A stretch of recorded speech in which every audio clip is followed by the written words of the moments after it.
ጤና ይስጥልኝ ተመልካቾቻችን፣ በላይ በቀለ ነኝ። የኢራን አሜሪካ ጦርነት ተባብሶ መቀጠሉ ተነገረ። አሜሪካም በደቡባዊ ኢራን መጠነ ሰፊ ጥቃት ስትፈጽም ኢራን ጎረቤት ሀገሮችን በድሮን መደብደቧ ታውቋል። በአሜሪካ ጥቃት በርካታ ሰዎች መሞታቸውንና መቁሰላቸውን የኢራን ባለሥልጣናት ገልጸዋል። የቴሄራን የባቡር መስመር የተቋረጠ ሲሆን ባህሬንና በሌሎች አካባቢዎች ከፍተኛ ፍንዳታዎች መድረሳቸው ታውቋል። በዝርዝር እንመለከተዋለን። እስራኤል ከሊባኖስ እንደማትወጣም የሀገሪቱ መከላከያ ሚኒስትር በድጋሚ ያረጋገጡ።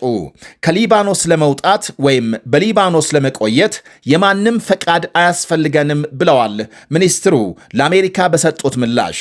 ሌሎችም አሉን። አብራችሁን እንድትቆዩ ጋብዛለሁ።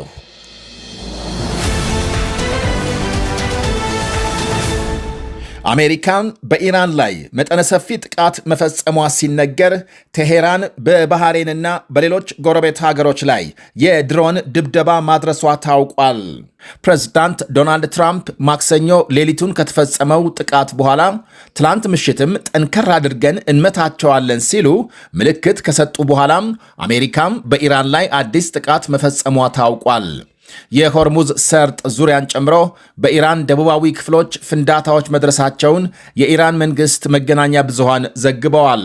ጥቃቱን ተከትሎ ትራምፕ ባሰራጩት መልእክት ይሄ በሆርሙዝ የባህር መስመር ላይ ለተፈጸመው የመርከቦች የቦምብ ጥቃት ያጸፋ እርምጃ ነው ብለዋል። ድርጊቱ ከተደገመም ሁኔታው ከዚህ የከፋ ይሆናል ሲሉ አስጠንቅቀዋል። የኢራን ከፍተኛ ባለሥልጣናት ቀደም ሲል ከአሜሪካ የሚሰነዘር ማንኛውም ጥቃት አስቸኳይ ምላሽ እንደሚያገኝ አስጠንቅቀው ነበር። የአሜሪካ ማዕከላዊ እዝ ጥቃቱ የተፈጸመው ቴሄራን በዚህ አስፈላጊ የባህር መስመር ላይ የመርከቦችን ነፃ እንቅስቃሴ የመገደብ አቅሟን የበለጠ ለማዳከም መሆኑን ገልጿል። እዙ በሰጠው መግለጫም ኢራን በቅርቡ በንግድ መርከቦችና በሰላማዊ መርከበኞች ላይ ለፈጸመችው ጥቃት ኢራንን ተጠያቂ አድርጓል። በሌሎች የኢራን የባህር ዳርቻዎች ኮናራክና ቾባሃር የተባሉ ከተሞችን ጨምሮ በርካታ ፍንዳታዎች መሰማታቸው ተዘግቧል። የኢራን መንግስት ቴሌቪዥን በባንደር አባስ 8 ፍንዳታዎች መከሰታቸውን የዘገበ ሲሆን በሲሪክና ጃስክ ወደቦች ደግሞ 2 ሚሳኤሎች ማረፋቸውን ገልጿል። በተጨማሪም በኢራንና በተባበሩት አረብ ኤምሬቶች መካከል የረጅም ጊዜ የይገባኛል ጥያቄ ባለባት አቡ ሙሳ ደሴት 2 ተወንጫፊ ሚሳኤሎች ማረፋቸውን አክሎ ገልጿል። በባንደር አባስ የአየር መከላከያ ስርዓቶች ሥራ መጀመራቸውን የኢራን መንግሥት መገናኛ ብዙሃን ዘግበዋል።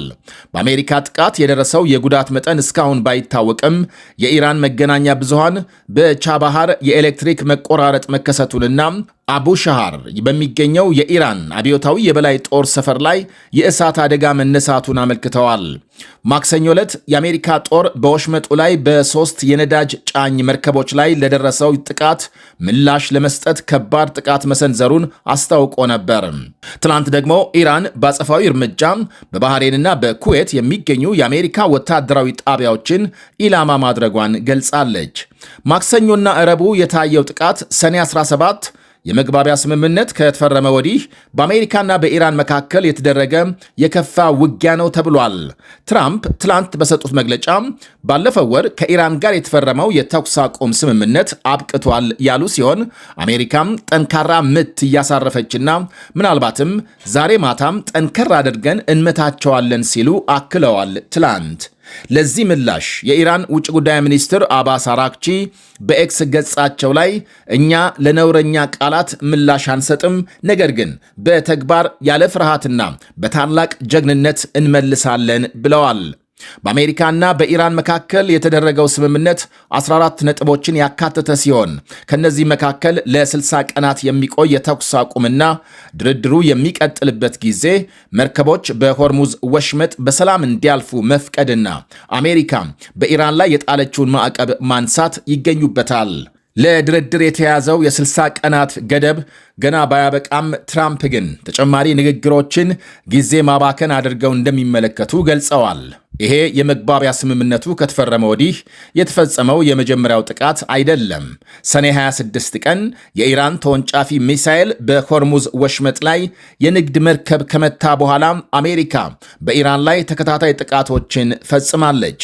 ሌላ የአሜሪካ ጥቃት ደግሞ ሰኔ 27 ቀን በአንድ የነዳጅ ጫኝ መርከብ ላይ ከደረሰ ጥቃት በኋላ የተፈጸመ ቢሆንም በዚያ ወር መገባደጃ ላይ ሁለቱም ወገኖች ጥቃቱን ለማቆም ተስማምተው ነበር።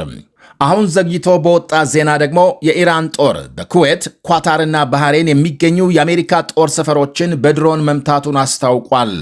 የኢራን ወታደራዊ ኃይል ለሌሊቱ የአሜሪካ ጥቃት ምላሽ ለመስጠት በኩዌት፣ ኳታርና ባህሬን የሚገኙ ኢላማዎችን በድሮን መምታቱን የሀገሪቱ መንግስት መገናኛ ብዙሃን ዘግበዋል። የኢራን ጦር በቀጠናው በሚገኙ የአሜሪካ ጦር ሰፈሮች ላይ የሚሰነዝረውን ጥቃት በመቀጠል በኩዌት የሚገኘውን የፓትሪየት ሚሳኤል መቃወሚያ፣ በኳታር የሚገኘውን የቅድመ ማስጠንቀቂያ ስርዓትና በባህሬን የሚገኙ የነዳጅ ማጠራቀሚያ ታንከሮች መምታቱን አስታውቋል። አሜሪካም በኢራን ላይ ላለፉት 2 ቀናት የሰነዘረችው ጥቃት 14 ሰዎች መግደሉንና 78 ሰዎች ማቁሰሉን የቴሄራን ጤና ሚኒስቴር አስታውቋል። በሌላ በኩል ከተጎዱት መካከል 47ቱ አሁንም ሆስፒታል የሚገኙ ሲሆን ቀሪዎቹ ግን የሕክምና እርዳታ አግኝተው መውጣታቸውን አክለዋል። ይህ በእንዲህ እንዳለ የቴሄራንና መሽሃድ የባቡር መስመር አገልግሎት በአሜሪካ ጥቃት ምክንያት መቋረጡን የሀገሪቱ መንግስት ቴሌቪዥን ዘግቧል። ይሄ የሆነው የኢራን የቀድሞ የበላይ መሪ አሊ ካማኒ በምስራቅ ኢራን በሚገኝ ከተማ ቀብራቸው ሊፈጸም ጥቂት ሰዓታት ሲቀሩት ነው።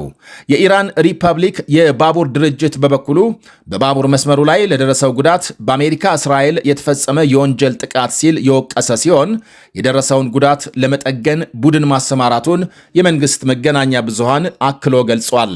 በተጨማሪም መንገድ ላይ ለቀሩ ተሳፋሪዎች የየብስ ትራንስፖርት እየተመቻቸ መሆኑን ዘገባው አክሏል። እስራኤል በቅርቡ አሜሪካ በኢራን ላይ በሰነዘረችው ጥቃት አልተሳተፈችም። የእስራኤል መከላከያ ሚኒስትር እስራኤል ካትዝ የአሜሪካው ፕሬዝዳንት ዶናልድ ትራምፕ እስራኤል ከሊባኖስ ትወጣለች ሲሉ የሰጡትን መግለጫም ውድቅ አደረጉም። ካትዝ ወደ ሊባኖስ ለመግባት የማንንም ፈቃድ አልጠየቅንም፣ በሊባኖስ ለመቆየትም ፈቃድ አያስፈልገንም ብለዋል። አክለውም የጋሊሊ ነዋሪዎችንና የእስራኤል ዜጎችን እስራኤልን ለማጥፋት ከሚንቀሳቀሰው ከሄዝቦላህ አሸባሪ ቡድን ጥቃት የመከላከል መብትና ግዴታም አለብን ብለዋል።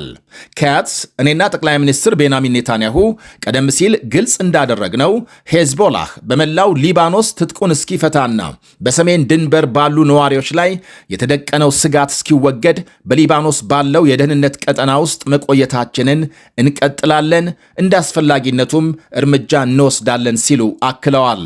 ትራምፕ ትላንት በሰጡት አስተያየት ኔታንያሁና ሌሎች ባለሥልጣናት ሄዝቦላህ ሙሉ በሙሉ ትጥቁን እስኪፈታም የእስራኤል መከላከያ ሰራዊት በዚያው እንደሚቆይ ቢገልጹም እስራኤል ከሊባኖስ የምትወጣ ይመስለኛል ሲሉ ገልጸዋል። ትራምፕ በአንካራ ከተካሄደው የኔቶ ጉባኤ ጎን ለጎን ከሶሪያው ፕሬዝዳንት አህመድ አልሻራ ጋር ባካሄዱት ስብሰባ ከጋዜጠኞች ለቀረበላቸው ጥያቄ ሲመልሱ ስለዚህ ጉዳይ ከቢቢ ከኔታንያሁ ማለት ነው ከእርሱ ጋር ተነጋግሬያለሁ፣ የሚወጡ ይመስለኛል፣ መውጣትም ይፈልጋሉ፣ ከሊባኖስ ጋር ስምምነት እየተፈራረሙ ነው ብለዋል።